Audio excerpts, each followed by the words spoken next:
Doctor ortho Ayurvedic oil and capsule, अब दर्द भी घुटने टेकेगा। मुख्यमंत्री धामी ने कहा, दायित्वधारी निभाए सरकार और जनता के बीच महत्वपूर्ण सेतु की भूमिका। केंद्र और राज्य की जन कल्याणकारी योजनाएं जनता तक पहुंचाएं। चंपावत में डीएम का सख्त संदेश, कहा एक भी पात्र मतदाता नहीं छूटेगा। एसआईआर अभियान की समीक्षा में अधिकारियों को कड़े निर्देश। पौड़ी में उत्तराखंड लोक संस्कृति की मन भावन पेशकश, बच्चों ने पारंपरिक लोक नृत्यों को दी शानदार प्रस्तुतियां। बच्चों को अपनी जड़ों और सांस्कृतिक विरासत से जोड़ने की अहम पहल। हरिद्वार में सावन के पहले सोमवार पर उमड़े भक्त, सुरक्षा के कड़े इंतजाम।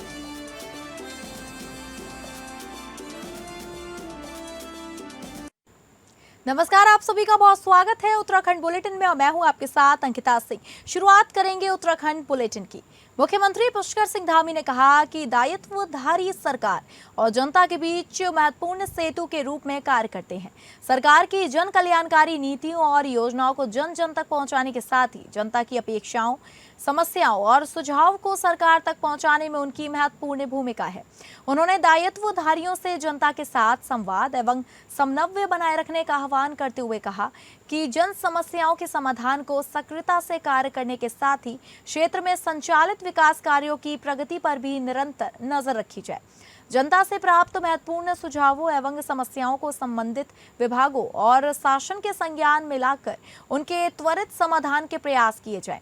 मुख्यमंत्री धामी ने रविवार को भाजपा प्रदेश अध्यक्ष महेंद्र भट्ट के साथ मुख्य सेवक सदन में प्रदेश के विभिन्न क्षेत्रों से आए दायित्वधारियों के से भेंट कर उनके प्रदेश के विकास, जन कल्याण और जनहित से जुड़े विभिन्न महत्वपूर्ण विषयों सहित संगठनात्मक विषयों पर संवाद किया।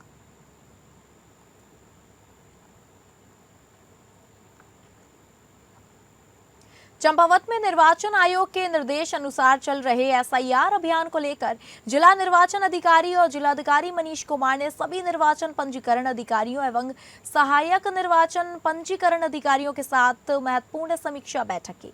बैठक में मतदाता सूची को पूरी तरह शुद्ध, अद्यतन और त्रुटि रहित बनाने के लिए कई अहम निर्देश भी जारी किए हैं।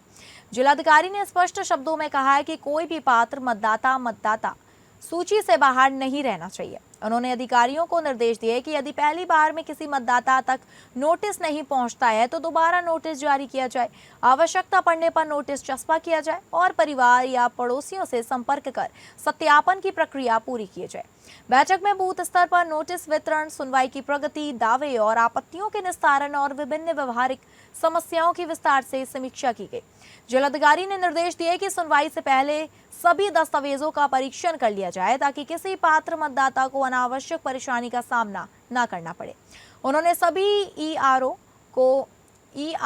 को जनप्रतिनिधियों के साथ निरंतर समन्वय बनाए रखने, निर्वाचन आयोग की समयबद्ध कार्ययोजना को पालन करने तथा प्रत्येक मामले का गुणवत्तापूर्ण निस्तारण सुनिश्चित करने के निर्देश दिए।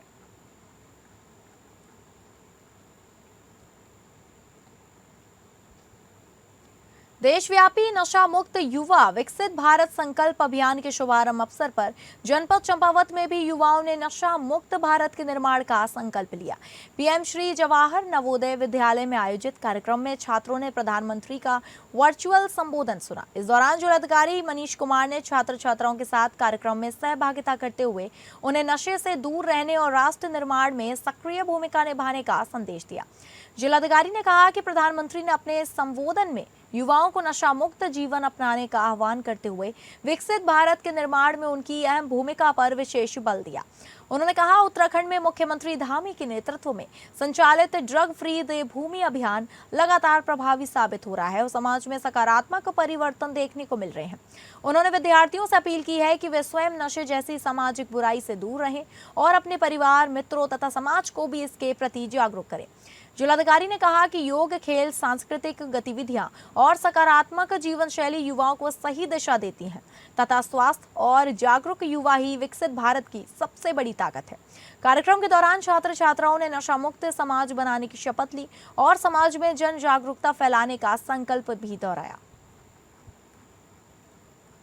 आज भारत सरकार एवं माननीय प्रधानमंत्री जी के द्वारा नशा मुक्त युवा अभियान का शुभारंभ किया गया। इसमें माननीय मुख्यमंत्री जी के द्वारा भी प्रतिभाग किया गया है और आज हम लोग नवोदय विद्यालय में हमारे जो बच्चे हैं यहाँ पर यहाँ के जिला शिक्षा अधिकारी हैं, उनके साथ हमारे अपर जिला अधिकारी और सारे वरिष्ठ अधिकारियों के साथ हम लोग के द्वारा भी प्रतिभाग किया गया और माननीय प्रधानमंत्री जी का जो वक्तव्य था उसको सुना गया और उसको अनुपालन करने के लिए, उसको इंश्योर करने के लिए कि किस प्रकार से युवाओं को नशे से दूर रखा जाए और जो ये अभियान है इससे कैसे हम ज़्यादा से ज़्यादा बच्चों को जोड़ सकें और साथ ही जो पठन पाठन है उसके साथ साथ हम लोग योग और साथ ही जो उनकी दिनचर्या में हमारा खेलकूद है उसको बढ़ाने पे जो बातें कही गई उसको जो जोर दिया गया है उस पर भी सभी को यहाँ पे निर्देशित किया गया है। चमोली के गोपेश्वर स्थित राजकीय स्नातकोत्तर महाविद्यालय में नशा मुक्त भारत युवा फॉर विकसित भारत अभियान के तहत कार्यक्रम आयोजित किया गया। कार्यक्रम में महाविद्यालय के NCC, NSS, ranger rovers, Namami Gange और रेड क्रॉस से जुड़े स्वयं सेवियों ने प्रतिभाग किया। इस दौरान युवाओं को नशे से दूर रहने और राष्ट्र निर्माण में सक्रिय भूमिका निभाने का संदेश दिया गया। राजकीय स्नातकोत्तर महाविद्यालय गोपेश्वर में आयोजित कार्यक्रम में युवा कार्यक्रम और खेल मंत्रालय के देशव्यापी अभियान के तहत प्रधानमंत्री के युवाओं से संवाद कार्यक्रम का ऑनलाइन प्रसारण किया गया। इस दौरान नशे के दुष्प्रभावों को लेकर जागरूकता वीडियो भी प्रदर्शित किया गया।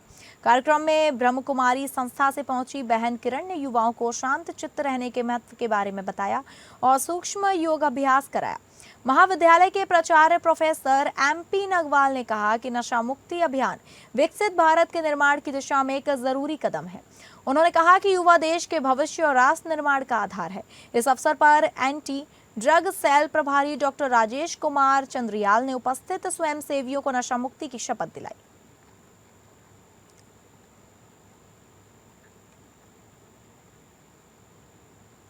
सरकार जहां शिक्षा व्यवस्था को मजबूत बनाने और प्रत्येक विद्यालय में मूलभूत सुविधाएं उपलब्ध कराने के दावे कर रही है, वहीं चंपावत जनपद की ग्राम पंचायत लडाबोरा स्थित उच्चतर प्राथमिक विद्यालय लडाबोरा की तस्वीर इन दावों पर गंभीर सवाल खड़े करती हुई नजर आ रही है। जनपद मुख्यालय से लगभग 35 किलोमीटर दूर अमोड़ी क्षेत्र के निकट स्थित इस विद्यालय में ग्रामीणों ने शिक्षा व्यवस्था और मूलभूत सुविधाओं की बदहाली पर गहरी नाराजगी जताई।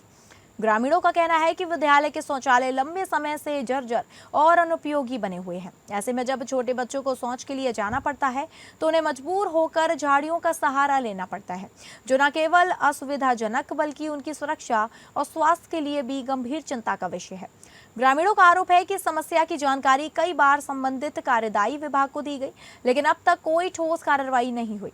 उनका कहना है कि सरकारी योजनाओं का लाभ कागजों तक सीमित नहीं रहना चाहिए, बल्कि उसका वास्तविक लाभ दूरस्थ क्षेत्रों के बच्चों तक भी पहुंचना चाहिए। ग्रामीणों ने जिला प्रशासन से यह अनुरोध किया है कि समय समय पर दूरस्थ क्षेत्रों के विद्यालयों और सरकारी संस्थानों का स्थलीय निरीक्षण किया जाए, जिससे वास्तविक स्थिति सामने आ सके और समस्याओं का समय पर समाधान हो सके। हम यही कहना चाहेंगे कि जैसे कि मतलब हमारी गवर्नमेंट हमेशा दावे करती है कि हम बेमिसाल कार्य कर रहे हैं और बच्चों का भविष्य, देश का भविष्य बच्चों को बताते हैं, तो हमारे विद्यालयों की ऐसी जर्जर हालत है और हम तो यही निवेदन करना चाहते हैं संबंधित विभाग से और शासनिक लोगों से कि भाई ऐसी बीहड़ जगह, ऐसे मतलब इंटीरियर क्षेत्रों में भी ध्यान दिया जाए ताकि बच्चों का उज्जवल भविष्य हो सके और आगे बच्चे, गांव घरों के भी बच्चे आगे शिक्षित बन सकें और कुछ अपने भविष्य को तय कर सकें। पहाड़ों की रानी मसूरी के व्यस्ततम क्षेत्र माल रोड स्थित न्यू मार्केट में रविवार को समय अफरा तफरी मच गई जब एक अनियंत्रित जीप अचानक सड़क से फिसलते हुए सीधे एक रेस्टोरेंट में जा घुसी। हादसे में रेस्टोरेंट के भीतर रखा लाखों रुपए का सामान क्षतिग्रस्त हो गया। गनीमत रही कि समय रहते ग्राहक और कर्मचारी बाहर निकल गए, जिससे एक बड़ा हादसा टल गया। प्रत्यक्षदर्शियों के अनुसार जीप चालक वाहन को सड़क किनारे खड़ा कर सामान उतार रहा था। इसी दौरान वाहन में बैठे एक किशोर ने अनजाने में हैंड ब्रेक से छेड़छाड़ कर दी। इसके बाद जीप अचानक आगे बढ़ गई। जब तक कुछ समझ पाता तब तक वाहन तेजी से लुढ़कते हुए सीधे सामने स्थित रेस्टोरेंट में जा घुसा। जीप के रेस्टोरेंट में घुसते ही जोरदार धमाके की आवाज सुनाई दी। मौके पर मौजूद लोगों में भगदड़ जैसी स्थिति बन गई। रेस्टोरेंट के अंदर बैठे ग्राहक और कर्मचारी जान बचाने के लिए बाहर की ओर दौड़ पड़े। कुछ ही क्षणों में आसपास के दुकानदार और राहगीरों भी घटनास्थल पर जमा हो गए। जैसे रोज की तरह जो है पानी की गाड़ियाँ, दूध की गाड़ियाँ या सब्जी की गाड़ियाँ आती है ना, वैसे ही आज भी जो है गाड़ी आई होगी ये पॉपकॉर्न वालों की या जो भी है ये पानी वालों की, और ड्राइवर नीचे उतर गया होगा, सप्लाई कर रहा था अपना, और इसका जो सप्लायर वाला लड़का है उसने जो है गेयर हिला दिया। अब वो कह तो रहा है कि गेयर हिला दिया, अब क्या पता क्या किया उसने अंदर बैठ के। और जस्ट यहीं पे खड़ी थी, गज्जू भाई का ढाबा है उनियाल जी हमारे, और कस्टमर भी खड़े थे। बड़ी मुश्किल से जान बचाई लोगों ने भाग के, लेकिन बच गए। लेकिन नुकसान बेचारे का 2 लाख 2.5 लाख रुपए का नुकसान कर गए। पौड़ी में गढ़ ज्योति सांस्कृतिक कला मंच की ओर से प्रेक्षागृह में आयोजित लोक नृत्य कार्यशाला में उत्तराखंड की लोक संस्कृति जीवंत हो उठी। 1 माह के प्रशिक्षण के बाद बच्चों ने थड़िया, चौफला, चांचरी समेत विभिन्न पारंपरिक लोक नृत्यों की शानदार प्रस्तुतियां देकर दर्शकों का मन मोह लिया। रविवार को आयोजित कार्यक्रम के मुख्य अतिथि कांग्रेस नेता सुंदरलाल मुयाल ने कहा कि लोक संस्कृति को नई पीढ़ी तक पहुंचाने के लिए गढ़ ज्योति सांस्कृतिक कला मंच का प्रयास सराहनीय है। उन्होंने कहा कि ऐसे आयोजन बच्चों को अपनी जड़ों और सांस्कृतिक विरासत से जोड़ने का महत्वपूर्ण माध्यम है। मंच के अध्यक्ष भरत सिंह रावत ने बताया कि संस्था पिछले 16 सालों से लगातार लोक नृत्य कार्यशाला का आयोजन कर रही है। इस साल रामलीला मैदान स्थित हॉल में 1 माह तक चले प्रशिक्षण शिविर में 170 बच्चों को थड़िया, चौफला, चांचरी सहित उत्तराखंड के विभिन्न पारंपरिक लोक नृत्यों का प्रशिक्षण दिया गया। समापन समारोह में प्रतिभागी बच्चों की रंगारंग प्रस्तुतियों पर प्रेक्षागृह तालियों की गड़गड़ाहट से गूंज उठा। अभिभावकों और दर्शकों ने बच्चों के प्रदर्शन की सराहना करते हुए मंच के इस प्रयास को लोक सांस्कृतिक के संरक्षण की दिशा में महत्वपूर्ण पहल बताया। बढ़िया कार्यक्रम था, और गढ़ ज्योति जो हमारे सांस्कृतिक कला मंच है पौड़ी में, ये उनके द्वारा ये 16 साल से लगातार किया जा रहा है। ये 16वां उनकी ये प्रस्तुति थी, 16वीं प्रस्तुति। और इसमें ये देखा मैंने कि 1 साल से लगातार, 1 महीने से लगातार वो इसमें बच्चों को ट्रेंड कर रहे थे। तो हम लोग विगत 16 सालों से एक लोक नृत्य कार्यशाला चला रहे हैं। हमारा मकसद गढ़वाल की संस्कृति को, कुमाऊं की संस्कृति को आगे बढ़ाने की कोशिश कर रहे हैं। हम लोगों ने 1 महीने से कार्यशाला शुरू की थी लोक नृत्य की, जिसमें थड़िया चौफला गढ़वाल का है, चाहे कुमाऊं का झोड़ा छपीली हो, चाहे जौनसार का तांदी हो, ये हमने बच्चों को बखूबी से सिखाया है। मैं सभी यहाँ पे जो अभिभावक हैं जो अपने बच्चों को यहाँ पे गढ़ ज्योति सांस्कृतिक कला मंच में यहाँ पे अपने भेजते हैं, मैं उनका तहे दिल से धन्यवाद करता हूँ, जो अपने बच्चों को हमारे यहाँ की संस्कृति पे मनन कर रहे हैं। और हरिद्वार में सावन के पहले सोमवार पर भोले के भक्तों भारी भीड़ हर हर पौड़ी देखने को मिल रही है। हर तरफ बम बम भोले और हर हर महादेव के जयकारे सुनाई दे रहे हैं और श्रद्धालु गंगा जल लेकर बाबा भोलेनाथ पर चढ़ाने के लिए पहुंच रहे हैं। सावन महीने में सोमवार का दिन बेहद अहम होता है। इस दौरान शिव भक्त भगवान की विशेष पूजा अर्चना करते हैं। माना जाता है कि सावन के सोमवार भोले के भक्तों के लिए विशेष होते हैं, क्योंकि इस दिन भोले की पूजा अर्चना कर उन्हें प्रसन्न करना आसान होता है। इसलिए भोले के भक्त आज भारी तादाद में गंगा के तट पर पहुंचकर स्नान के बाद पूजा अर्चना करते नजर आए। सावन महीने में भक्त दूर दूर से कावड़ लेने हरिद्वार पहुंचते हैं। ऐसे में कई ऐसे भी कावड़िए दिखाई दिए जो हर की पौड़ी से लेकर कावड़ तैयार कर जल उठाने की तैयारी करते नजर आए। हरिद्वार में इन दिनों कावड़ियों की भी धूम दिखाई दे रही है। भक्तों की भारी संख्या को देखते हुए प्रशासन की ओर से भी सुरक्षा और व्यवस्था के कड़े इंतजाम किए गए हैं। सावन के सोमवार को लेकर हरिद्वार जिला प्रशासन अलर्ट मोड में दिखाई दिया। यही वजह है कि पुलिस की टीम पूरी तरह मुस्तैद नजर आई और हर की पैड़ी व तमाम आसपास के मंदिरों में पुलिस बल को तैनात किया गया है। भीड़भाड़ वाली जगहों पर सीसीटीवी कैमरे से भी नजर रखी जा रही है ताकि कोई भी अप्रिय घटना ना घटित हो। जहां हरिद्वार के गुरुकुल कांगड़ी विश्वविद्यालय में आयोजित युवा संवाद कार्यक्रम में मुख्यमंत्री धामी ने कहा कि युवाओं के चेहरों पर दिखाई देने वाला आत्मविश्वास इस बात का प्रमाण है कि भारत का भविष्य सुरक्षित हाथों में है। उन्होंने कहा कि गुरुकुल कांगड़ी विश्वविद्यालय केवल एक शिक्षण संस्थान नहीं, बल्कि भारतीय संस्कृति, राष्ट्रवाद और संस्कारों का जीवंत प्रतीक है। यहाँ विद्यार्थियों को केवल किताबी ज्ञान ही नहीं, बल्कि चरित्र निर्माण, राष्ट्र सेवा और भारतीय मूल्यों की शिक्षा भी दी जाती है।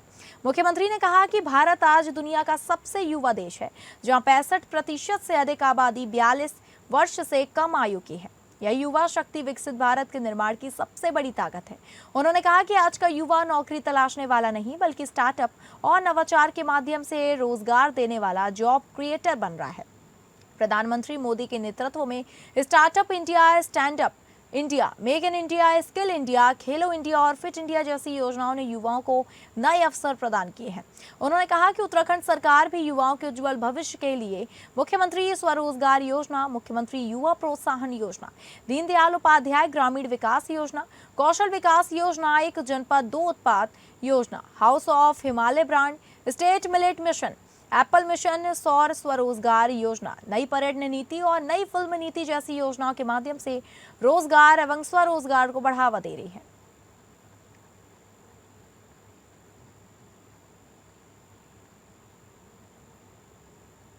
मुख्यमंत्री पुष्कर सिंह धामी के निर्देश अनुसार संचालित जन जन की सरकार सेवा पखवाड़ा अभियान के अंतर्गत जिलाधिकारी ने शनिवार को विकासखंड बाराकोट के नेपाल सीमा से सटे अत्यंत दुर्गम ग्राम सील बरूड़ी का स्थलीय निरीक्षण किया। प्रतिकूल मौसम और कठिन पहाड़ी रास्तों के बावजूद जिलाधिकारी ने लगभग 15 से 16 किलोमीटर पैदल यात्रा कर गांव पहुंचकर जन चौपाल एवं रात्रि चौपाल के माध्यम से ग्रामीणों की समस्याएं सुनी और मौके पर समाधान के निर्देश दिए। जिलाधिकारी ने कहा कि दुर्गम एवं सीमांत क्षेत्रों तक शासन की योजनाओं का लाभ पहुंचाना प्रशासन की सर्वोच्च प्राथमिकता है। उन्होंने बताया कि रेड अलर्ट के चलते प्रस्तावित शिविर आयोजित नहीं हो सका, लेकिन ग्रामीणों के आग्रह पर प्रशासनिक टीम गांव पहुंची ताकि कोई भी नागरिक सरकारी योजनाओं से वंचित न रहे। जन चौपाल में जिलाधिकारी ने pension, Ayushman card, ration card एवं अन्य जन कल्याणकारी योजनाओं की प्रगति की समीक्षा करते हुए अधिकारियों को सभी पात्र लाभार्थियों को 100% लाभ उपलब्ध कराने के निर्देश दिए। ग्रामीणों द्वारा गांव तक सड़क निर्माण की मांग उठाए जाने पर जिलाधिकारी ने मौके से ही URRDA के मुख्य अभियंता से दूरभाष पर वार्ता की। बताया गया है कि 22.4 किलोमीटर सड़क निर्माण के लिए लगभग 23 करोड़ रुपए की DPR भारत सरकार को भेजी जा चुकी है। स्वीकृति मिलते ही निर्माण कार्य शुरू किया जाएगा।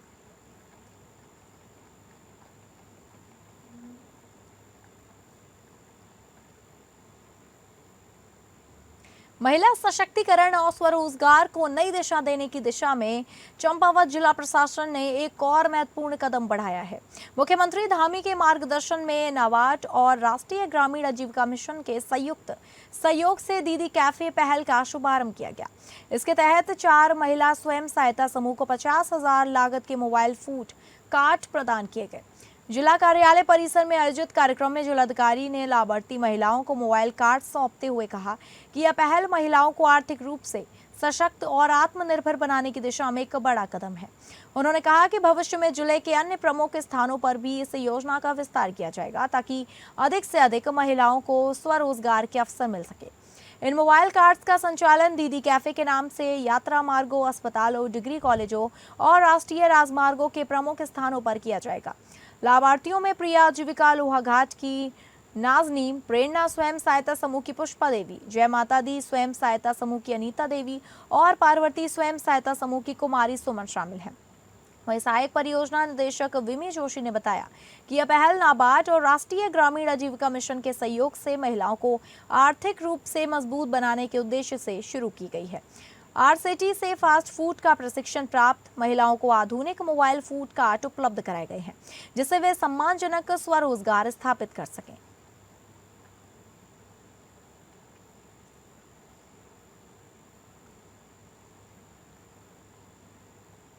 मुख्यमंत्री धामी के युवाओं एवं महिलाओं को स्वरोजगार से जोड़कर आत्मनिर्भर बनाने के संकल्प को जनपद चंपावत में लगातार धरातल पर उतारा जा रहा है। इसी कड़ी में जनता मिलन कार्यक्रम में पहुंची एक बेटी की उम्मीद को जिला प्रशासन ने हकीकत में बदल दिया।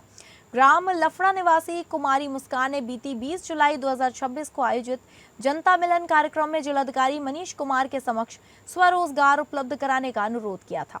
मामले की गंभीरता को देखते हुए जिलाधिकारी ने तत्काल संबंधित अधिकारियों को आवश्यक कार्यवाही के निर्देश दिए, जिसके सकारात्मक परिणाम अब सामने आए हैं।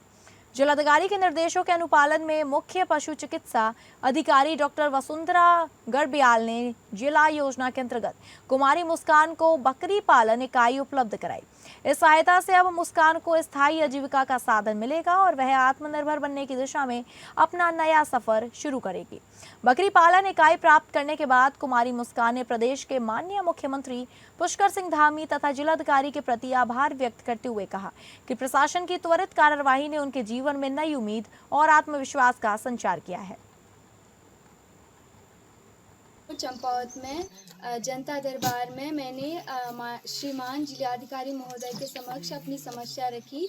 मैं विकलांग हूँ और मुझे स्वरोजगार की आवश्यकता थी, तो श्रीमान जिलाधिकारी महोदय ने मेरी समस्या को समझा और मुझे बकरी पालन योजना से लाभान्वित कराया। मैं माननीय मुख्यमंत्री श्री पुष्कर सिंह धामी जी का आभार व्यक्त करना चाहती हूँ और मैं श्रीमान जिलाधिकारी महोदय जी का आभार व्यक्त करना चाहती हूँ।